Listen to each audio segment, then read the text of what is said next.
I'm Donna. And I'm Kerri. And we are Paranormal Chicks. Episode 80. Did you ever think we would be here? No. Well, first of all, we stuck with something for a very long time. Right? Who knew we had it in us? Well, I know you have it in you because you're still with Candy Crush. True. Candy Crush is my soulmate. Longest relationship. Ever. Mm-hmm. I'm okay with that.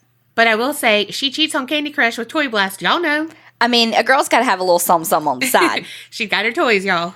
I mean, when the lives run out, you can't keep up with me. Girls got to get what a girl's got to get. True. Not sponsored.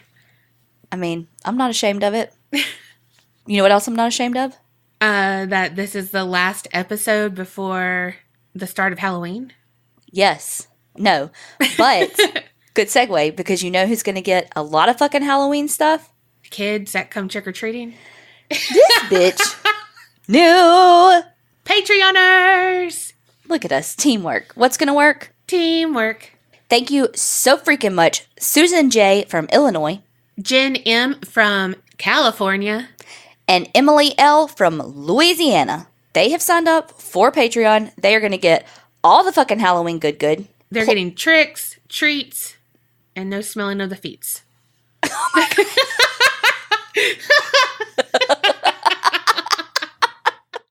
And that's in addition to all the back shit that's already on Patreon. Mm-hmm. And they get into the exclusive Creepinati Facebook group where we do our monthly Facebook Lives. So, if you want in on all of that shit, head over patreon.com/the APC podcast. All right, y'all. Mine is short, but it is good and juicy and thick and... Okay, never mind. Sorry. It's all about the motion of the ocean? Uh-huh. Okay. It's how you use it. How you know. You know, it's not about the tool itself. Mm-hmm. It's about how you use the tool. Uh-huh. Okay. God, you sound like a tool. All right, y'all. I'm not going to give you any other warning than picture it. Is that different than your normal warning? No. Okay. Mm-mm. Just checking. March 1956, New Mexico. So 2 people, they were both stationed at Halloween Air Force Base in New Mexico, like I said. It's Sergeant Jonathan Lovette and Major William Cunningham. They were on a search and pickup shit of these. Search and pickup shit? Uh-huh, that's a new thing. Not search and rescue. No, mm-mm. And the shit they had to pick up was debris from missile testing. So they're at the White Sands Missile Test Range. Whoa. Mm-hmm. Mm-hmm. It's at 0300 hours, which is 3 a.m., the witching hour. Mm-hmm. Mm-hmm. Put those pieces together. You like that? I'm learning. Allegedly. It's the witching hour, right? Guys, back me up. Okay, so picture these 2 men walking around in the desert with their flashlights looking for debris with their dog tags on. So don't leave a wet spot, Kerri. I was about to say, now, if they come at me with those fucking dog tags on, and that's all they got on. Oh, girl. You know what? All of it. Just all of men in uniform. I am there for it. Mm-hmm. I don't know. I was going to try to do G.I. Joe, G-spot. I don't know. It works. All right. So Cunningham is saying that they're, searching like Scooby-Doo with their flashlights. And then Lovette has went over a ridge and he was going to look at a small sand dune. So he's like, cool. You get that part. I'm looking over here. And then all of a sudden he hears a scream. So he takes off, heads over the ridge towards the dune, and he sees a silver disc hovering about 10 to 15 feet over that sand dune. And he not only sees this, but he sees this huge snake-like thing, like a tentacle kind of thing, hanging out of the craft, and it wraps itself around Lovette's legs and pulls him upward onto the spaceship. And Major Cunningham said he was basically paralyzed by an unseen force. He knew, shit, I need to, react. I need to do something, but he couldn't. He just watches his friend Lovette get pulled up into that spacecraft, and then it flies off real fast. Well, beam me up, Scotty. As soon as it gets out of sight, Cunningham can move again. So it's like whatever was keeping him there dissipated when it went away. So he gets back to their Jeep, over, blah, blah, blah, blah, blah. Breaker 19. Lovette done got stole. Over and out. Love it or list it, and they fucking listed it. So then he reports the incident to Missile Control, and they're like, 10-4, good buddy, we do see something on the radar. It is unidentified, and it is moving, faster than a fucking speeding bullet, that kind of shit. Of course, search parties begin immediately for Sergeant Lovette, and Major Cunningham is taken in. He gives a written report, all, verbal, whatever, signs it. Y'all know the deal. And then he is admitted to White Sands Base Dispensary for observation. Because they're thinking Cunningham has killed his fucking partner, made up this elaborate story to cover his tracks, so they're going to question his ass. Mm-hmm. So while he's being held under observation, the search for Lovette continued, and they can't find anything. Nothing at all. On the third day, however, they had went over 100 square miles over and over. Not just okay, y'all get this, you get this. No, they would double check each other. Well, third day, they find Lovette's body, and it's only 10 miles from where he had went missing. 10 miles is a long way in the fucking desert. It is, but they've went hundreds of miles. Oh, true. And doubled over. Oh, true. And we have all heard the stories about cows being mutilated and shit. Well, Lovette's body was fucking mutilated. Oh, no. When they found his body, it was completely drained of every drop of blood. What? Kicker is, no sign of vascular collapse. And for y'all people who don't understand what that is, because raising my hand right here, because I was like, okay, that's a big deal. Google. It means that he did not die from bleeding to death, and that's very unusual for someone who's been drained of their whole blood. Body of blood. Blood of body. Whatever. Blood of Christ. Under his eye. Oh, fuck. That was fucking funny. Oh, God. And then he had an incision that had been made into his lower jaw, and through that incision, his tongue had been removed. Oh, my. Don't like that. And then a cut from the tip of his chin all the way down to his larynx. His anus and genitalia had been expertly removed. And what they said, it was, quote, as if from a plug. So it was all the way up to the colon. Okay. His eyes had been taken out smoothly. So beyond surgical precision. All I can picture was that story I did where the guy used the melon baller on the eyes. Mm-hmm. That's all I can think of. Mm-hmm. I skimmed over that part because, You don't like eyes, but that's what I had thought. Yeah. Also, his body did not show any signs of decomposition. What? But it was estimated that it had been out in the sun in New Mexico, dead ass heat, not hidden anywhere for 1 or 2 days. Oh, no. Mm-hmm. It's hot as fuck in New Mexico and sunny as fuck. Thank you. You're welcome. I moonlight as a meteorologist. Mm-hmm. You're welcome. And also, it had reached a level of toxicity or something, because they said that around him, some buzzards or scavenger birds, so I'm guessing buzzards, they were dead, and they had tried to feed on his body, and they died because it was so toxic. Oh, fuck. Mm-hmm. So none of that made sense. They're like, what the fuck? They ran a lot of tests and all of that, and nothing still made sense. Mm-hmm.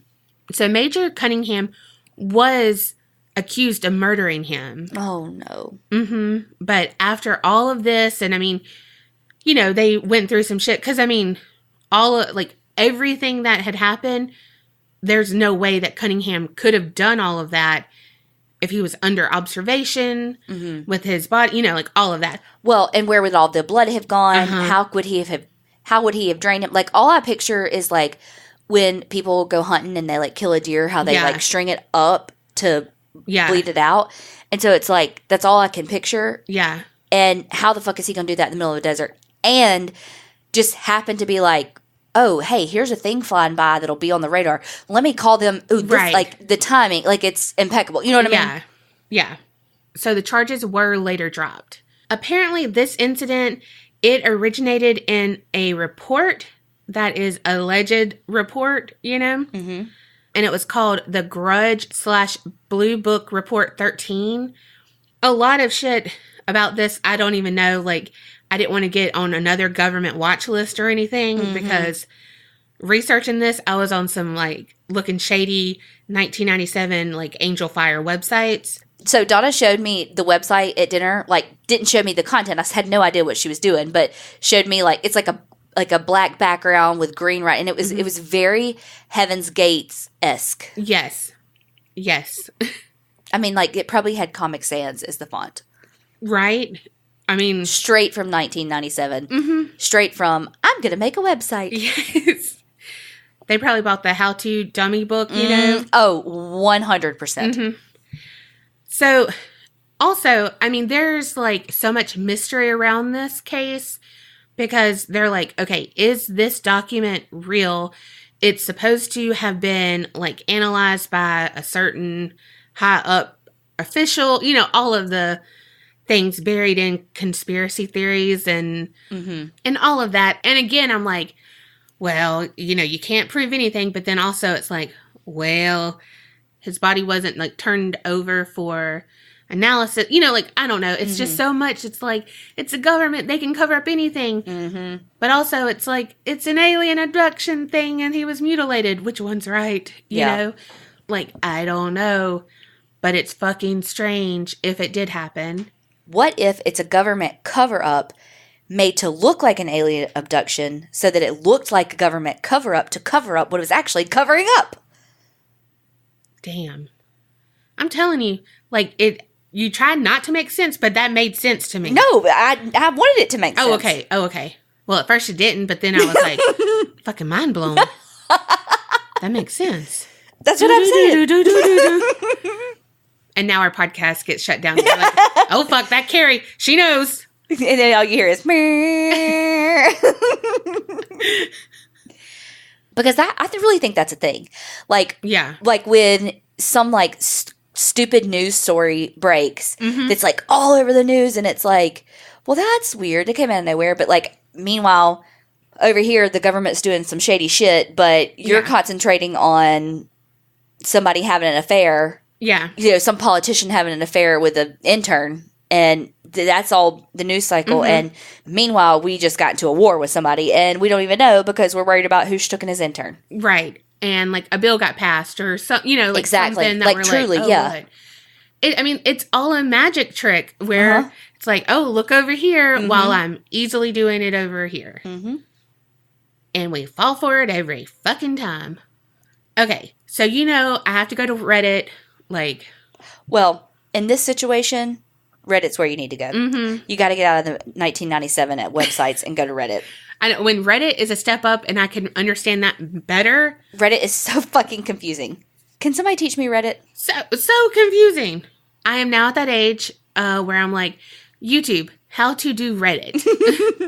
How to Reddit. Oh, fuck. So people were like, I mean, Cunningham could have done this. He could have planned it out. He was like in the Air Force. He was a major, like all of the things. And so this one person was like, yeah, you can buy scalpels, forceps, retractors, hooks, you know, all of the shit if you can prove you're like a licensed professional. But you can also find it at like hobbyist sites and all of this stuff. I was going to say hunters. And they're like, well, he wasn't a surgeon, so how could he do that? And they're like, well, he could read up on it. I mean, he does have a skill set and all of the things. So this person said they're a veterinarian surgeon, and they were like, I can't say that my anatomy is always correct, you know, like on the human. You know what I mean? Like, But they were trained in advanced soft tissue surgery. And, like, they were just kind of saying, in their opinion, they don't think that Cunningham could have done this because they're both military men. So they probably had the same skill set, like, of fighting and stuff. So, like, just to overpower him and then be able to do all of this shit. And have no wounds, no bruises, exactly. no sign of an altercation at all. Yeah. And they said, yeah, reading up on this stuff can help you, but you have to practice. And so how could he go unnoticed if he was practicing? And they said that he would have to practice not only for precision, but for speed if he was trying to get all of this done at a certain time, you know, like... Yeah, for sure. All of this. And how did no one track, like, if he bought all this shit? Somewhere there has to be a trace if he's doing that and they're out in the desert in New Mexico. To an extent. It's also, what, 1965 you said? 1956. Okay. Well, I inverted those numbers. I think. Don't ask me. One of those. It's not, I mean, they weren't fucking using their Discover card. True. And it racking up cash back. You know what I mean? It's not like it was kept up with in that way. So it could possibly have gone unnoticed. Yeah. And then a person named Jeffy Jew, they replied, and they want to know if he could have managed to deflate the organs and pull them out, and if that skin would stretch from a 1.5-inch hole to a, like, 4+ hole, and then go back down to normal. Well, Jeffy Jew is just trying to get a how-to guide. Like, right? I mean, how you even know to ask that? Right? I'm like, asking for a friend, question mark.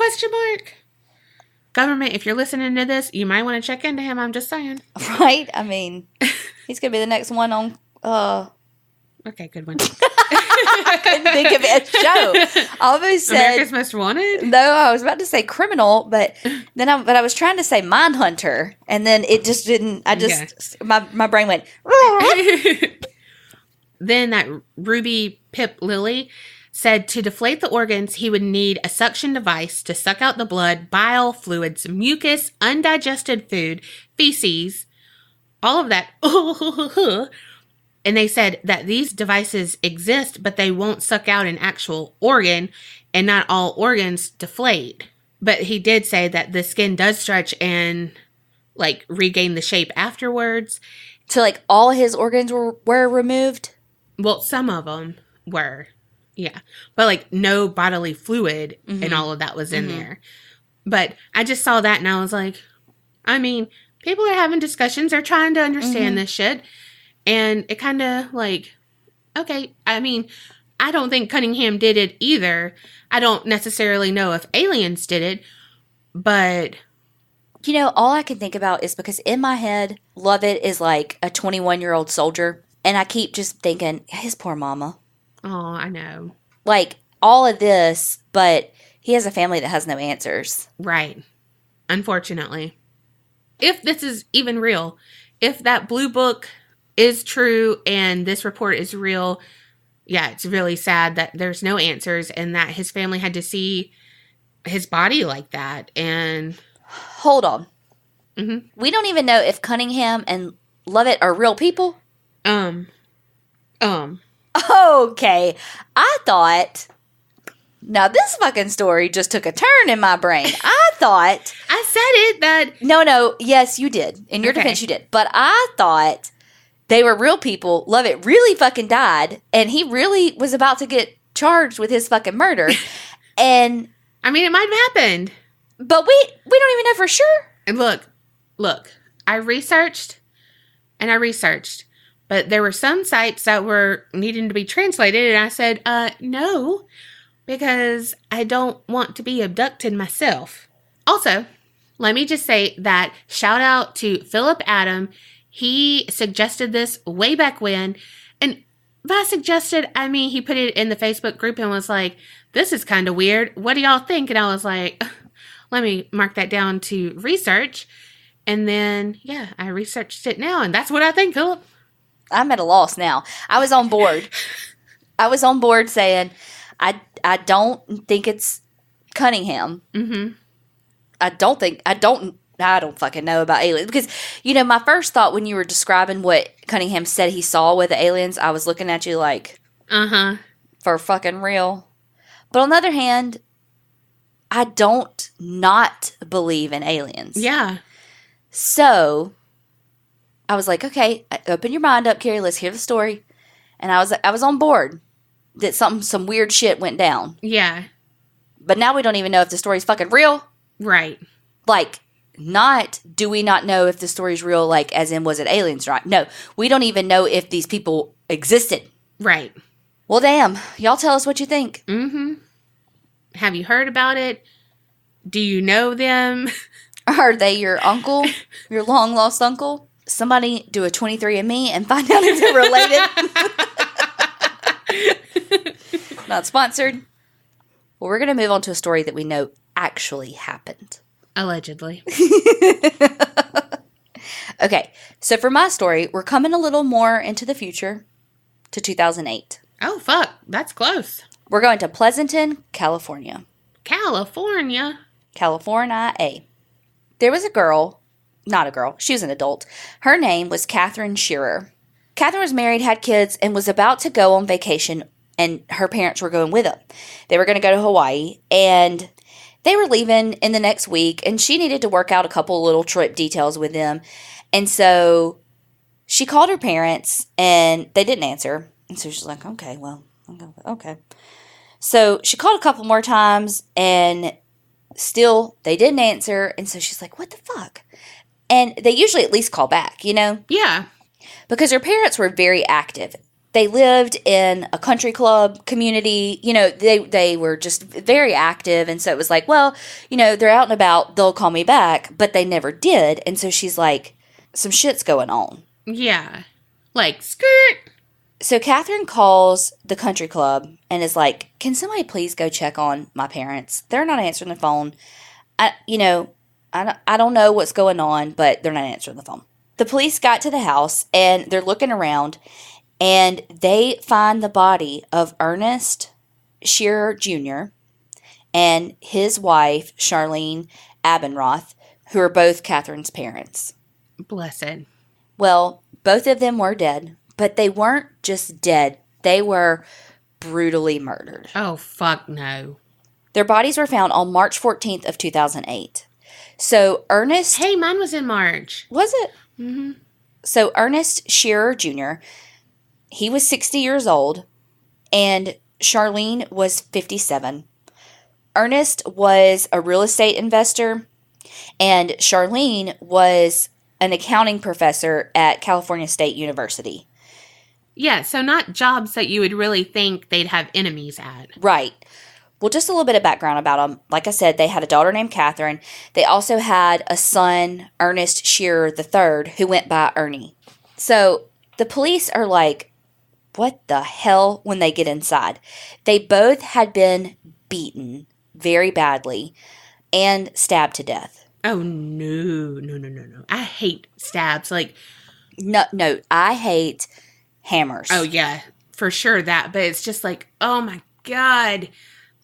I hate when I stab myself with, like, a pin and stuff. Mm-hmm. You stab yourself with a pin? Am I the only one? What kind of, like, P-E-N or P-I-N? Both. How you stab yourself with a P-E-N? I don't know. I'm left-handed. I gotta do some finagling when it's a spiral. So Nobody knows the trouble I've seen. I would think...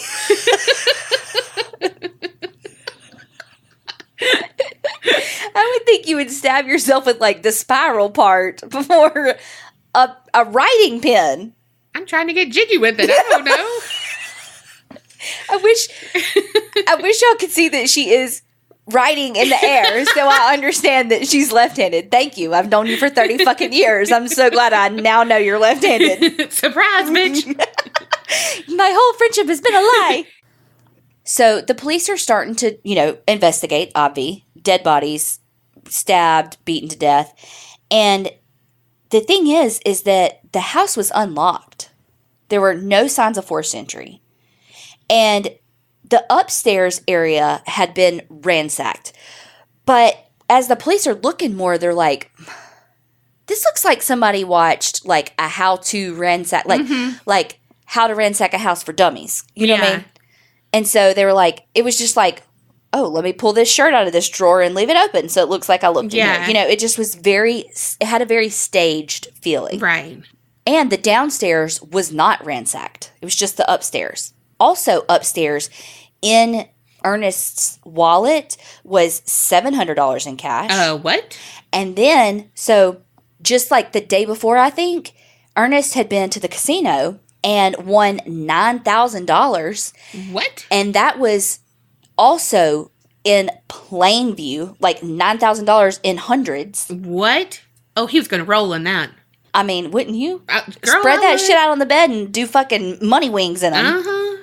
So that $9,000 was like hanging out of a pocket, clearly within sight. You know what I picture when you're saying that money? You know, like on Supermarket Sweep and all the places where they have to find the cash at a certain point, and it's like all stuck together, but it's like fanned out. Yes. Or whatever. That's what I'm picturing, like in his pocket. Well, I got a lot of this stuff because there was a 48 Hours on it called Country Club Murders. On that, it like showed it like rolled up, and I was like, where's the fun in that? Fan that shit out. Right? You know, like I would have it like... You see? Yes. Like we're literally, Donna and I both just were fanning our face with the fake money fanned out. So that's exactly how we would have done it. Yes. And because we're always hot. True.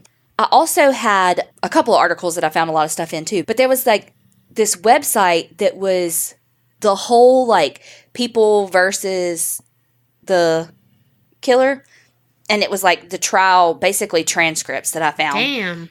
Not exactly it, but it was like, I mean, legit like 50 pages worth of the like court stuff that I found. So it like has a lot of it spelled out.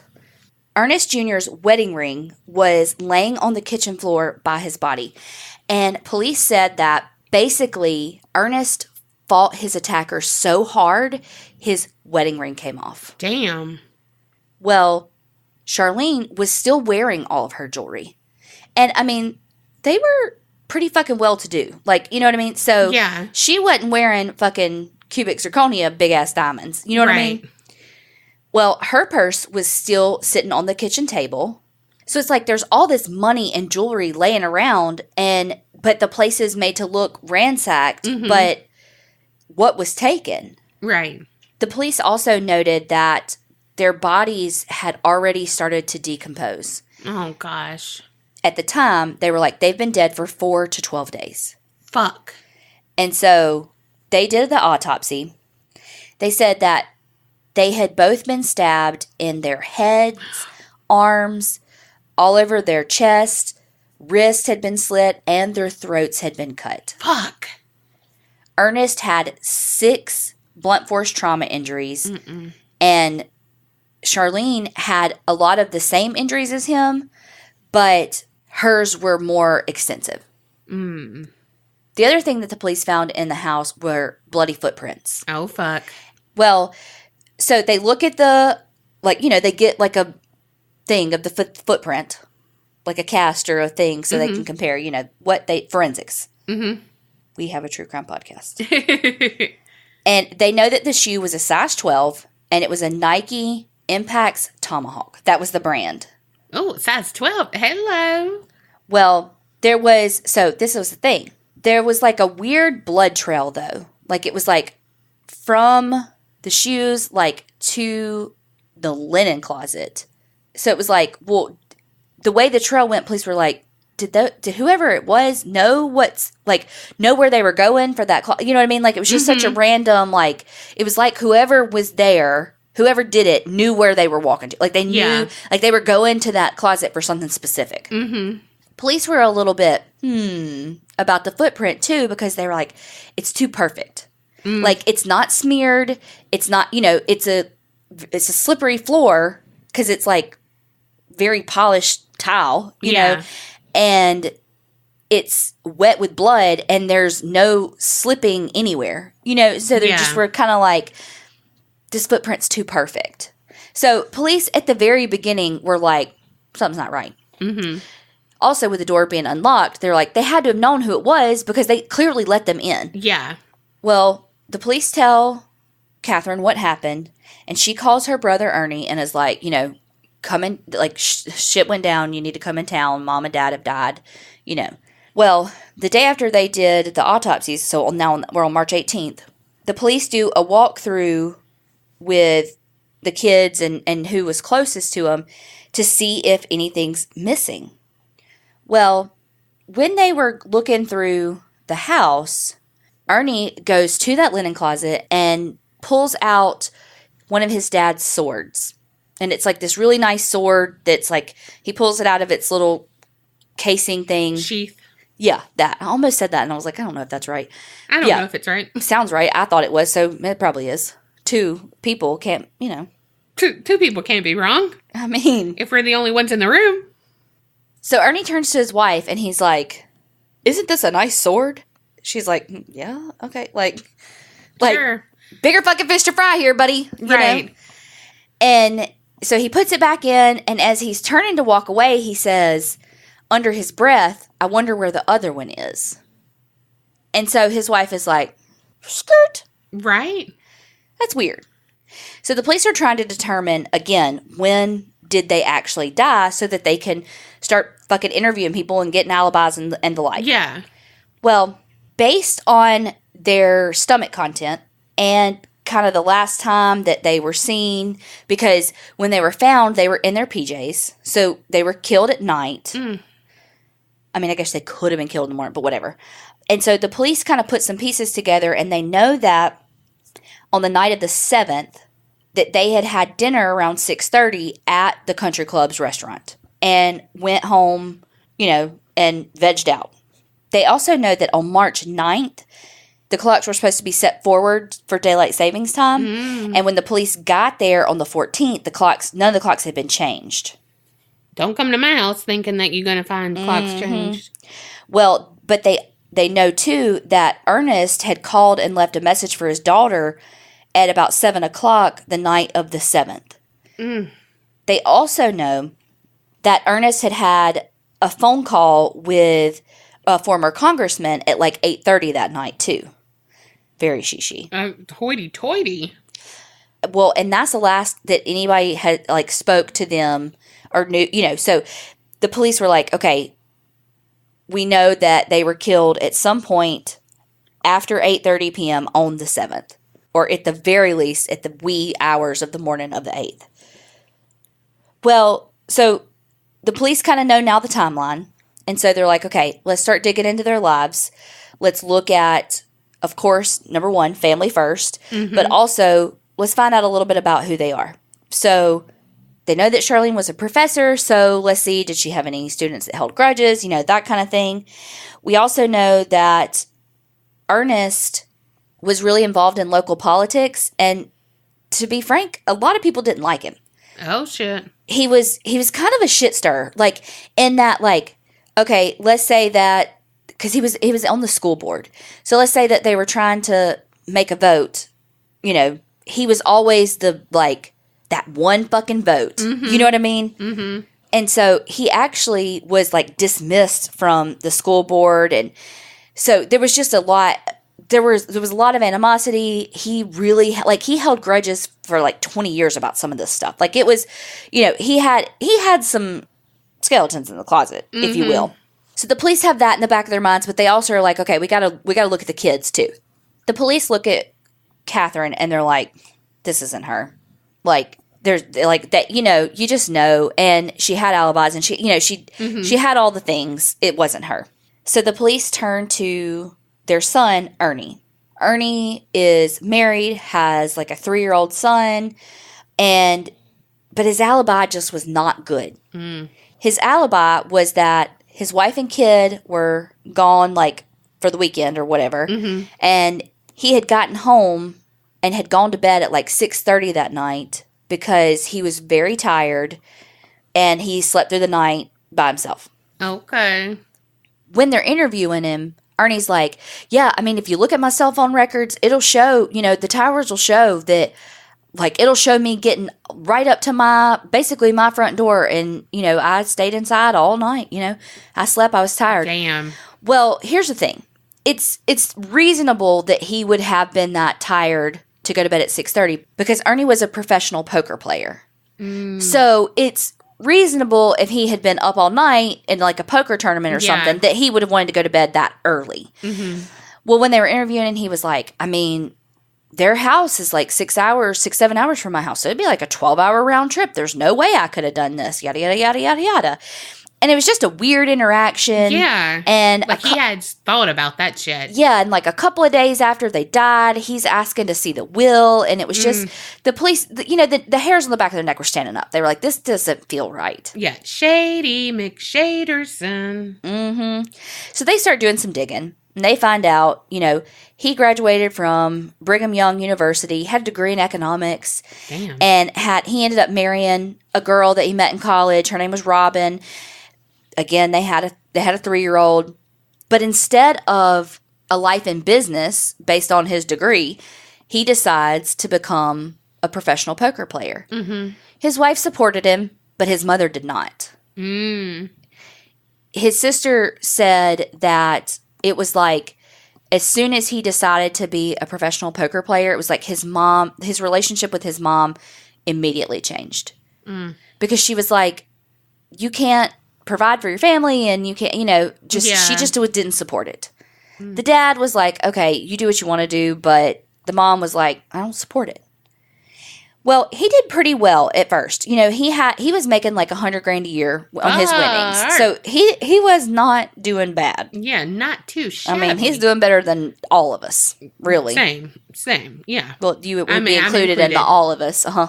Okay, I'm just not used to being included. Thank you, Kerri. Okay, well, when he and his wife decide that they're ready to buy a house, they go to get a loan from the bank, and the bank is like, yeah, no, you're a professional poker player. You have no steady income. Like, good try. Yeah, good fucking try. So the parents loan him the money for the house. $600,000. Holy Hannah Montana.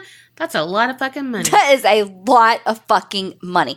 First of all, can I just have that amount of money? Mm-hmm. But also, can I have that amount of money to be able to fucking loan somebody? Right. I can't comprehend that amount of money. I can't loan somebody $600. No, I'd be like, yeah, I can loan it to you, but can you pay it right back? I mean, like, when you get paid next, because I'm going to need it, like, now. Like, my credit card bill due on the 13th. Mm-hmm. Okay? Mm-hmm. So they had set up, like, a payment plan and all. He was supposed to pay him just under $3,900 a month for the loan and all the things. But his luck at gambling took a turn. As one does. I mean, it's gambling for a reason. Mm-hmm. Well, so in addition to the $600,000 he owed his parents, he had a $100,000 gambling and credit card debt. Oh, honey. No. You know what? Mo money, mo problems. Well, but this is like that right there, though, is because it's so funny that the past 2 episodes I've talked about gambling. But just like we said in the last episode, though, that is why I can't be a regular at a casino. Mm-hmm. Because I would do that. I would get in trouble. Oh, for sure. Me too. I could easily gamble everything away. Me too. So it's like I understand it. Oh, 100% understand. But then we also don't have a family and all of that too. True. But again, though, even more of a reason for him to do it because he's like, oh my God, I've lost, let's say, $50,000.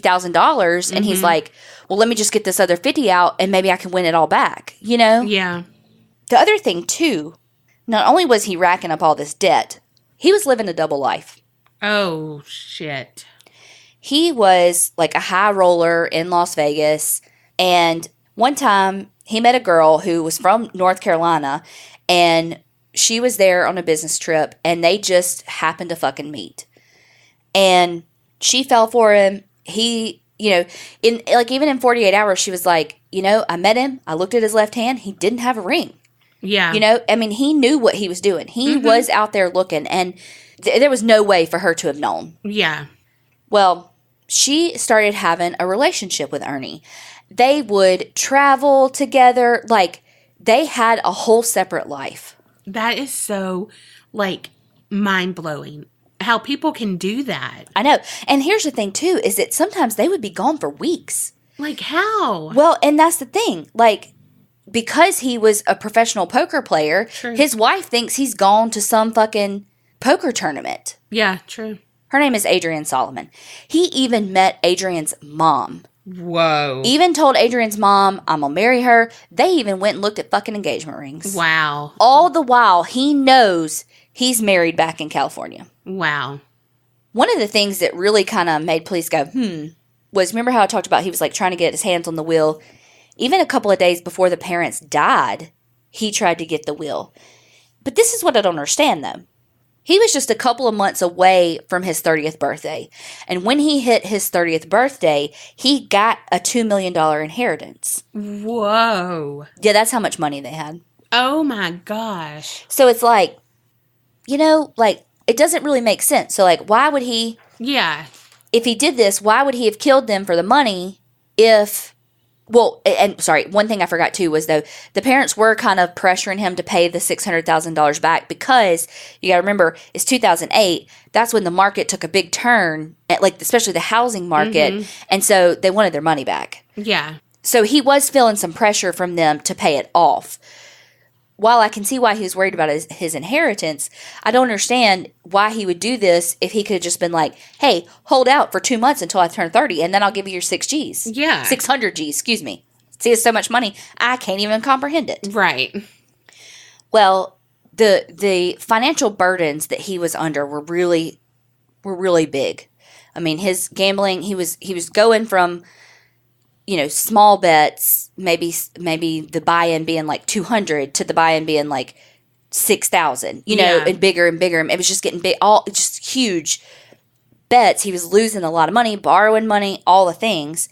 Well, on February 14th of 2008, his cell phone records show that he was looking for guns for sale in Primm, which is right along the California border.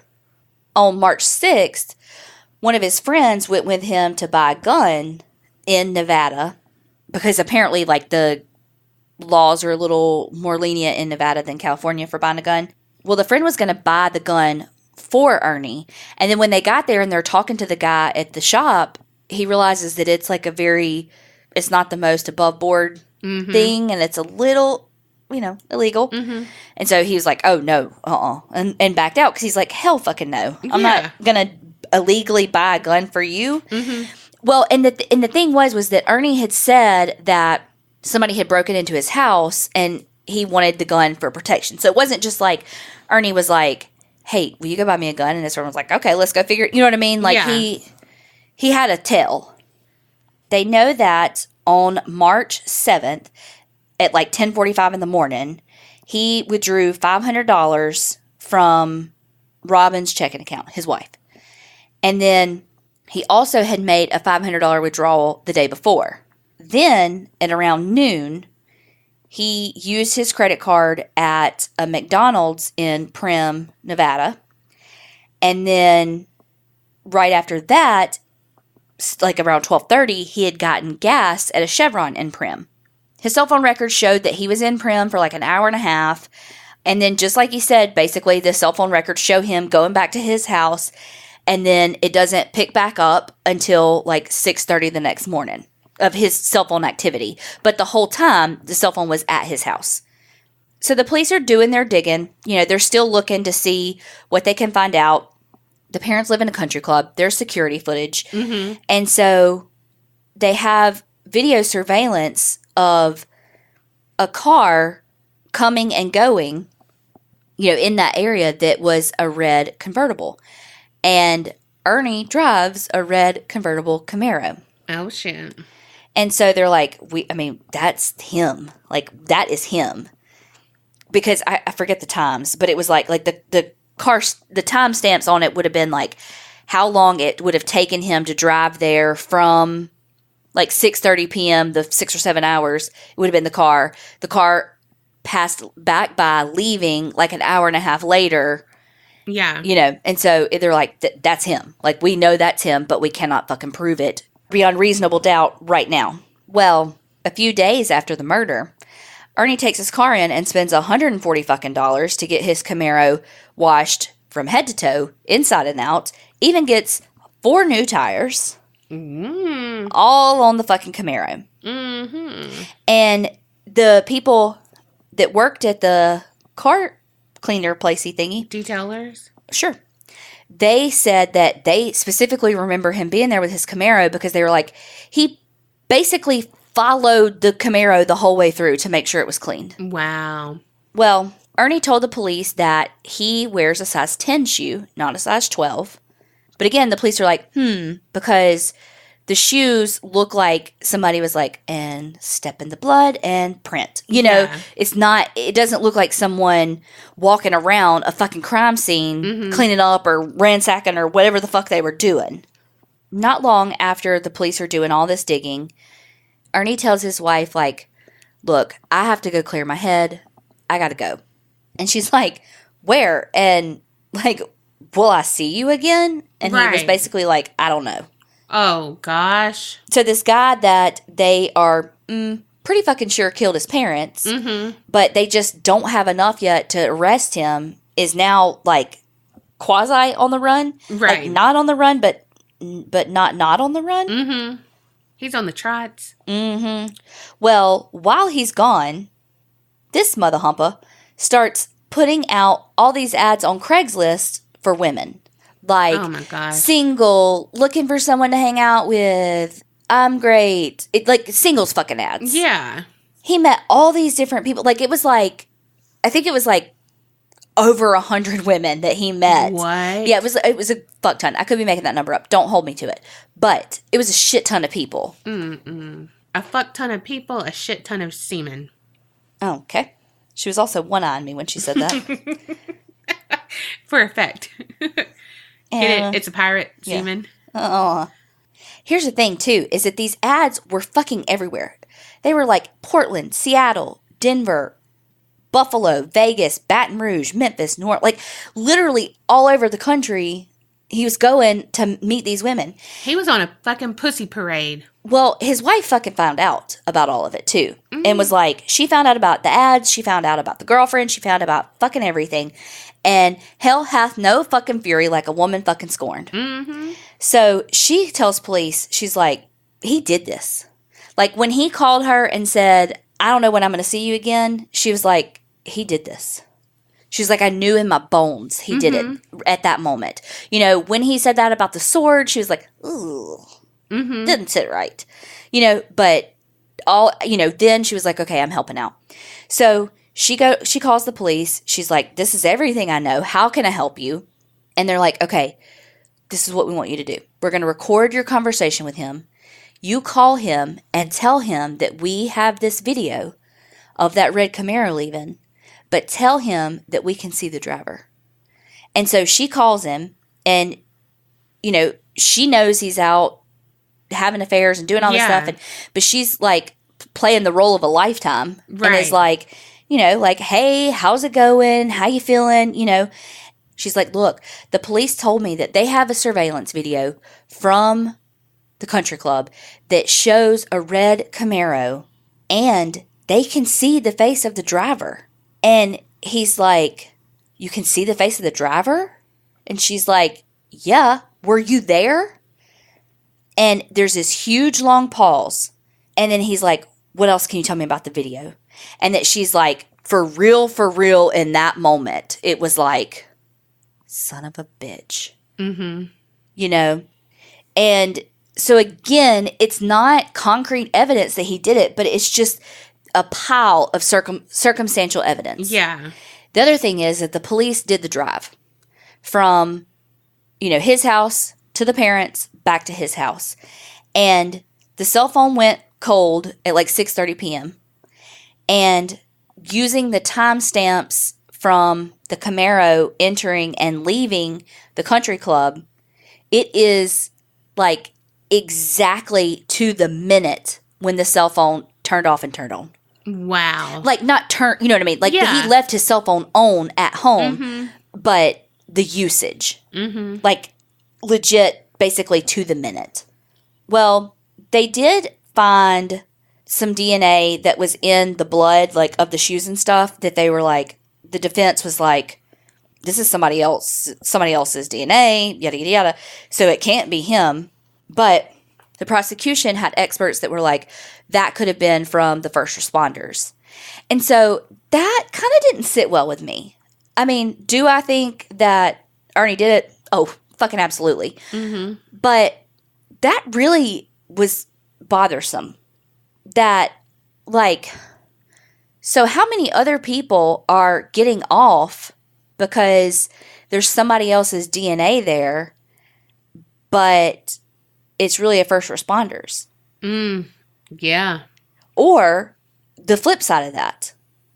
How many people are they convicting when someone else's DNA is there and the prosecution's like, oh, it's just a first responder's? Mm-hmm. You know what I mean? Like, that's quite bothersome for DNA to be, because, you know, we are in an age of forensics, and, you know, we all watch forensics files, and that, you know, the CSI effect of, in these murder trials, people want forensic evidence. Yes. And so for something like DNA to be so, to hold so much weight in a trial, and then to be like, what? Yeah, there was somebody else's DNA there, but it was probably somebody else's. It's probably a first responder. What you mean fucking probably? How you not know every fucking first responder that was there? Yes. Test all their motherfucking DNA. Yes.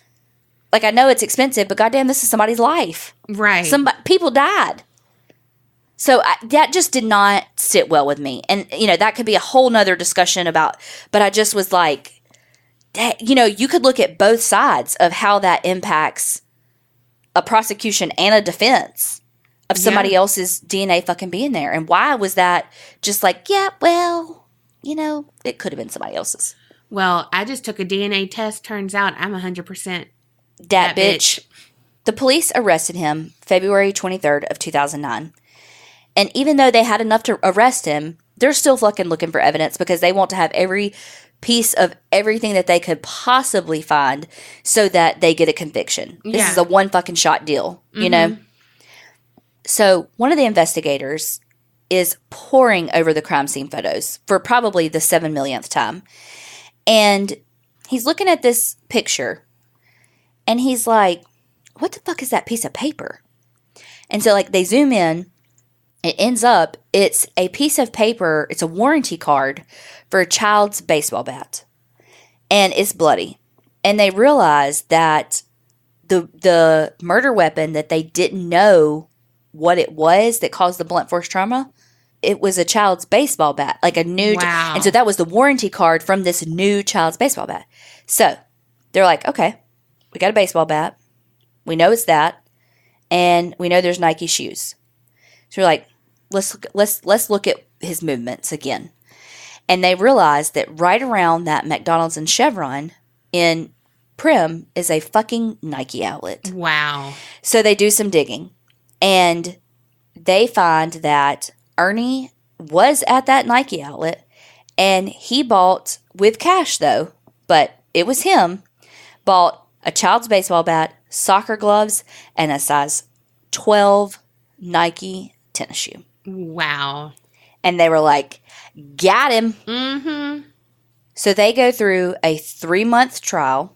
There was a little bit of like, there's some shit about the trial that I'm not really going to go over, but like, this is how cocky and arrogant and narcissistic that Ernie is. He was like, according to the prosecutor, flirting with one of the female jurors, and that they would like smile at each other. Oh, and my you know, gosh. And that when the jurors would leave the room, he would like look at the prosecutor and laugh and like make comments like got her kind of thing. Yeah. But 3-month trial, he was found guilty on 2 counts of first-degree murder. So he was sentenced to 2 consecutive life sentences without the possibility of parole. Good. And I just want to end with a quote from his sister. She said, "Dreams were lost, promises were broken, and all of our lives will never be the same." Golly. Well, it seems like his luck ran out. Well, damn. So that's the story of the country club murders. Wow. I feel so sorry for his sister. Yeah. His wife and his child. Yeah. And his girlfriend. True. Because she was an innocent in this. Oh, yeah. She had no fucking idea. She had a fucking life with him. Yeah. She thought she had met this great man who loved her, wanted to marry her, went on, took her on vacations. Met her mama. If you meet my mama. Well, if you meet my mama, you did. You a fucking medium. And who else you see? You want to be on our podcast? It's a hard life out there for a single gal. It truly is. I mean, there's a lot of problems in the dating game. Mm-hmm. Who knew that was one of them, though? Right? Oh, my gosh. Like, how do you even go on your your next date? Like, your next first date or whatever. And they're like, well, tell me about your last relationship. And you're like, well, he killed his parents. I mean. Right? Well, I have a killer story for you. Are you a little bit morbid? Because... How do you feel about true crime? Do you watch the ID channel? Yeah, if you watch 48 Hours, you might know it. Meanwhile, they're like a fan of 48 Hours, and that's where they saw her from, and they're like, ha ha ha. They're like creepy, because that would be some fucking luck. Your first guy to be a killer, and then your next guy saw you on the TV show about your killer boyfriend, and then wanted to date you. That's a fucking book or a Lifetime movie. That is a Lifetime movie if I've ever fucking saw one. And I will marathon the shit out of that. We just wrote a movie right then. I'm going to just trademark, register, copyright that right now. Lifetime. Not sponsored. Right? But seriously, that's crazy. Also, that aliens might or might not exist. Like cows. You know the other thing? Oh, shit, what? Cunningham and Lovette might or might not exist. Look, they existed, and then the Men in Black came and zapped. Everybody? Mm-hmm. Mm. Well, who wrote the fucking report? Well, allegedly. Someone did. He got away. He was like, oh, yeah, I don't remember shit. Ho, ho, ho. I got CRS. Anything else we learned? That DNA thing kind of just, it was like a... That was a light bulb moment. That was like a... What? Yeah. Well, we hope y'all have had a great September. We are right on the cusp of October, which means... 31 Nights of Halloween. You know what I'm most excited about of this 31 Nights of Halloween? Our intro song? Yes! I know, because I am too. It is so fucking good. Yes, y'all. Y'all, Mama Lips did it again. They recorded us another intro song for the 31 Nights of Halloween. If you are a Patreoner, Creepernaughty, you have already heard the other intro song that they did that is the best. It's really good. Like, legit, one day I was, like, walking through work and I was like, what am I singing? Holy shit, I'm singing our other intro song. It's so good. I sing it, too. I know, it's so good. So, anyway, they did such a great job, and I am so excited for it. Like, if this doesn't get you in the mood for, like, creepy, spooky, Halloween-y things, check your pulse. You ain't got no soul. Oh, my gosh. But seriously, it's so good. Anything else you're excited for? Anything else you want to say? Anything else we need to do? We got a shit ton of shit to do. We do. This is going to be a busy fucking month, but it is going to be so much fun. Yes, this is everything. This is like... This is the Super Bowl. Donna, I swear to God, I was about to say this is our Super Bowl. We are on... Let's re-record, because we might be better. Okay, but no. So, on that note... Remember, creep it real and don't get scared.